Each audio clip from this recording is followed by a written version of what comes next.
We're soaring, flying. I hope that it's not too loud in the mic for Dan. It's the 18th of March, and I want you to own it.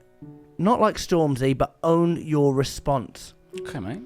Today, I broke free from the pressure of my circumstances. Or rather, I let them go. The pressure wasn't coming from the outside, but from my own assumptions. Ooh. That's quite an interesting one. So pressure isn't a thing. Stop a minute, Jack, and say, come on! Come on! Because that's the thing about coal. What? Makes diamond from pressure. The pressure wasn't coming from the outside, but from my own assumptions. Nice. So pressure isn't a thing. Time isn't a thing. You know Parkinson's law? From Michael? No, it's similar to what you'd have with the KFC, like coleslaw. Parkinson's law is, say you had a day to complete a task, you'd use the allotted time to complete the task. But if you had 30 minutes to complete the task, you'd use that amount of time, and the pressure would make you complete the task. I'm going to challenge you on that. Go on then. Why do they say Rome wasn't built in a day then? It was. Right. Fair enough. So pressure, so owning your response. And I think that for salespeople, one of the most important things to do when owning your response is getting there first. Massively. Especially with like customers. We could talk about it from the cold side, but let's talk about it with maybe a customer, because a lot of salespeople think this, and I'm going to challenge you now, salespeople. A lot of salespeople think the selling ends when the money's in the bank and the contract. Even if it gets handed over to a customer service team or a client manager, that there's still a bit, you've been responsible for that process and managing those expectations and getting them to where they are.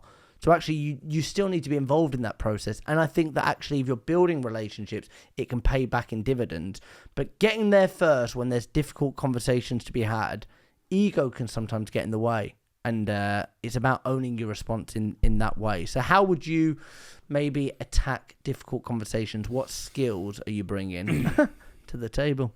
Salting it up. Please. Okay. So one of the things that can happen is you can muddy the waters a little bit, can't you? So a client, maybe you've got a conversation with a client and the results haven't been there yet, and you're like, I've got to get there. And like, you could go in with a bit of a story, you could spin a bit of a yarn. It's a tough market, tough time, go into all this stuff. But I'll give you an example, right? We've had a January this year with a client that's been very different than the rest of their campaign. Probably didn't start in the right way. They changed a bit of the ICP a bit. Results weren't quite the same as what they were before. And they were basically like, let's jump on a call, but I want you to come to the call with what you're going to do next. And it was very like, there's some pressure there. Now, a younger version of me would have been like, oh God, there's anxiety around this. There's pressure. I've got to build some sort of backstory on it. And actually, I thought, you know what? I'm just going to go in with just the uncoloured honesty. And the uncoloured honesty is, I'm trying to find you something that's bang on. I'm putting a bit too much pressure on myself and the team to find you something that's bang on.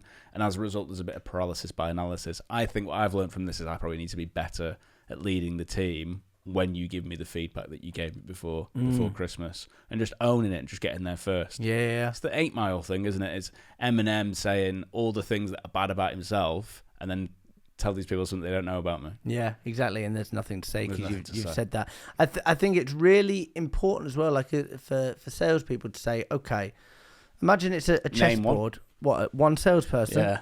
Yeah. Bruce Dallimore. Good choice. Thank you. Think of it as like a chessboard. If you just took yourself away for a moment, so you've taken that chess piece off the table and you put it on a table, other tables are available, what do you want the result to be? What do you want the outcome to be? So let's take that little ego dance off. Let's take that little flare up. Let's take your emotion out of it. What do you then want the end result to be? Well, you want the client to continue with you and be happy and stuff like that. Okay, so what gets me to where I want to be? And a lot of the time, the thing that gets in your own way is yourself. Yeah. It's about holding up that ugly mirror. Sorry, I wasn't done talking there. Sorry, no. It's about holding up that ugly mirror. Mirror's down. It's your turn. Right. Am I okay? Yeah, please. Yeah, so just thinking about the ego there. The ego is being chained to a madman that has to be right. So are you your ego or not? And one of the best things that you can say to yourself is, don't be married to your ideas.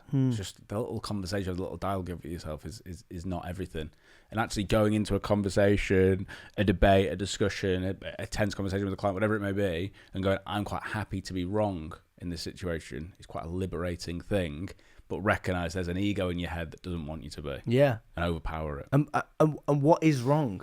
Wrong. Baby, don't hurt me. What is wrong? Baby, don't hurt me. Wrong in one person's eyes is another person's right. Ron Wong.